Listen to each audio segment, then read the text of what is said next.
From raw depictions of psychological breakdowns to uplifting narratives of recovery and resilience, films have played a pivotal role in shaping society's understanding of mental illness. In this video, we'll take a deep dive into how mental health is portrayed on screen, analyzing the accuracy of these depictions, the creative and artistic choices filmmakers make, and the broader cultural and social impact these portrayals have on public perception. We'll explore how the magic of storytelling helps break stigmas, challenge stereotypes, and sometimes misrepresent the reality of mental health struggles. I just miss you, that's all. I miss you too. I love you. Fuck. In Cherry, directed by the Russo brothers, the film follows the harrowing journey of Cherry, a young man who enlists in the military, returns home with severe PTSD, and spirals into a life dominated by drug addiction and crime.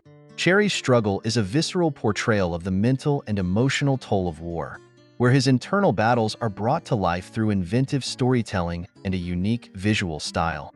His attempt to cope with his trauma leads him down a dark path, turning to opioids in search of relief, but instead becoming trapped in the vicious cycle of addiction. The Russo brothers employ a range of cinematic techniques to convey Cherry's disintegration. The use of disorienting camera angles and movements mirrors his fractured mental state, creating an immersive experience for the audience. At times, Cherry breaks the fourth wall, drawing the audience into his world of confusion, fear, and numbness.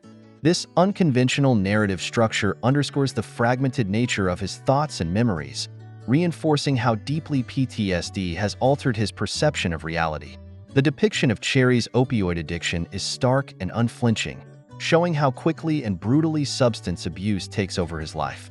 The film portrays the desperation that comes with addiction, revealing how it affects not only Cherry but also the people around him, particularly his relationship with his girlfriend, Emily.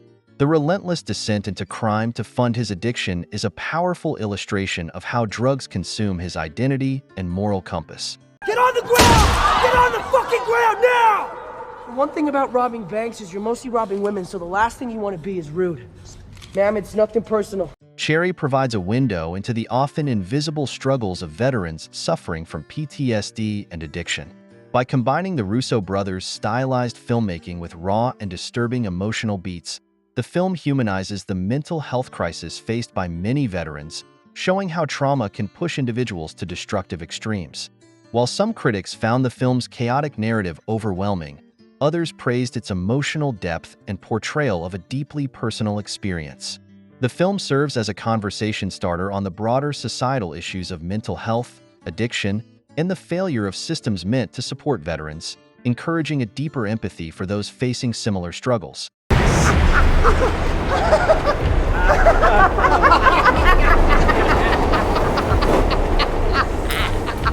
Todd Phillips' Joker takes a bold and unapologetic approach in its depiction of mental illness, centering on Arthur Fleck, a man living on the fringes of society. The film's portrayal of Arthur's psychological unraveling offers a haunting look at how isolation, delusions, and neglect intertwine to create a deeply disturbing portrait of untreated mental health conditions. Arthur's battle with pseudobulbar affect, a neurological disorder that causes uncontrollable laughter at inappropriate times, serves as a symbol of his inability to connect with the world around him. He is constantly misunderstood, mocked, and ostracized by society, highlighting the alienation experienced by many individuals who suffer from mental illness. His condition worsens as he is repeatedly denied help, when his therapy sessions are cut due to budget constraints, and when those around him fail to offer empathy or understanding. This systemic failure is central to the film's message, illustrating how society often fails those most in need, pushing them further into despair. As Arthur descends into the violent persona of the Joker, the film raises uncomfortable questions about the role society plays in shaping its outcasts. His transformation is neither sudden nor entirely of his own making. It's the result of years of neglect, abuse, and untreated mental illness. Arthur's growing sense of powerlessness, combined with his delusions of grandeur, culminates in the violent chaos that ultimately defines his character. This gradual evolution into the Joker emphasizes the consequences of stigmatization and societal indifference. You don't listen, do you? You just ask the same questions every week. I said, for my whole life, I didn't know if I even really existed. But I do. The film's portrayal of mental illness sparked significant debate. While some praised it for shedding light on the complexities of untreated mental health issues, others were concerned that Joker might contribute to harmful stereotypes linking mental illness with violence. The film raises awareness about the potential for mental health issues to exacerbate societal problems when left unaddressed. However, critics worried that by presenting Arthur's violent actions in such a sympathetic light, Joker risked blurring the lines between understanding and glorifying his behavior. This has opened up discussions about how mental health is represented in the media and whether films like Joker contribute to stigmatization or offer an opportunity for deeper conversation and understanding of these issues. I can't watch a video now!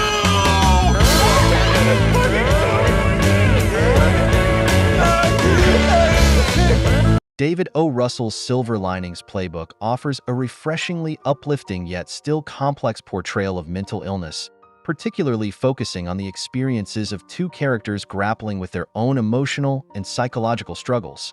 The film centers on Pat, played by Bradley Cooper, a man diagnosed with bipolar disorder, and Tiffany, played by Jennifer Lawrence, a woman dealing with profound grief and depression following the death of her husband. Their budding relationship becomes a focal point for exploring the themes of healing, connection, and understanding in the midst of personal turmoil. What sets Silver Linings Playbook apart is its ability to strike a delicate balance between humor and drama. It avoids both a bleak depiction of mental illness and an overly romanticized or simplistic view, instead portraying the reality of Pat's bipolar disorder with nuance. The film doesn't shy away from showing Pat's erratic mood swings, his struggles with medication, and his often unpredictable outbursts.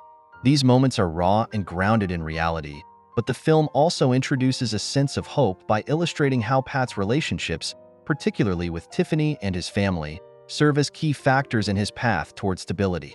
Their bond demonstrates that while mental illness is isolating and difficult, it can be mitigated through empathy, mutual support, and genuine human connection. The movie takes care not to trivialize the seriousness of Pat's condition, even as it incorporates humor and lighthearted moments. The interactions between Pat and his eccentric family add layers of complexity, particularly the way his father also exhibits signs of obsessive behavior, subtly commenting on the hereditary nature of mental health challenges. The dynamic between family members emphasizes the importance of love, patience, and understanding, even when navigating fraught and unpredictable emotional terrain. How'd Tommy die? What about your job? I just got fired, actually.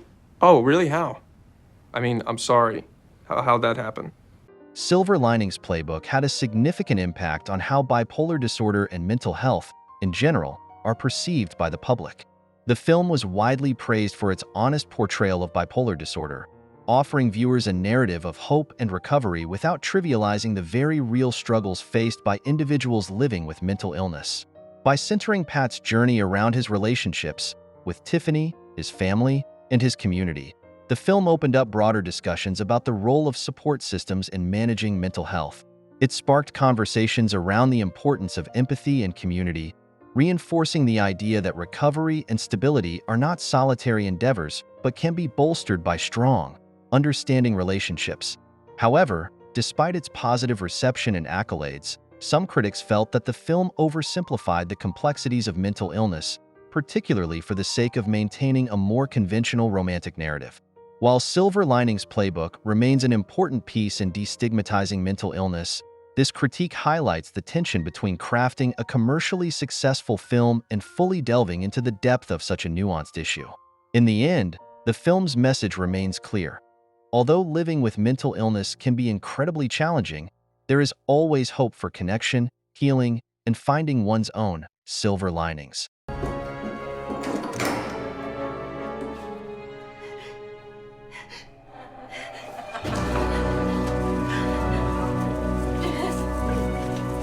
Black Swan, directed by Darren Aronofsky, offers a haunting exploration of mental health, ambition, and the pursuit of perfection within the high-stakes world of ballet. The film centers on Nina Sayers, portrayed by Natalie Portman, whose relentless drive to achieve excellence in her role as the Swan Queen leads her down a dark and twisted path. As Nina immerses herself in her craft, the pressures of her environment and her own internal demons catalyze a devastating psychological decline. The narrative deftly captures the essence of ambition turned toxic, illustrating how the quest for perfection can distort one's sense of self. Nina's character is marked by an intense dedication that, while admirable, ultimately spirals into paranoia, anxiety, and hallucinations. The film portrays her gradual descent into madness with an unflinching intensity, effectively mirroring her internal struggle with the external demands placed upon her by her artistic director, her mother, and the unforgiving ballet world. Aronofsky employs a visual style rich in surreal elements and disturbing imagery, which serves to immerse the audience in Nina's troubled psyche. The use of reflections, close-ups, and disorienting camera movements creates an unsettling atmosphere that embodies her deteriorating mental state. As Nina transforms from the innocent white swan to the seductive black swan, her identity fractures, symbolizing the loss of self that often accompanies the pursuit of unattainable ideals. It's my turn.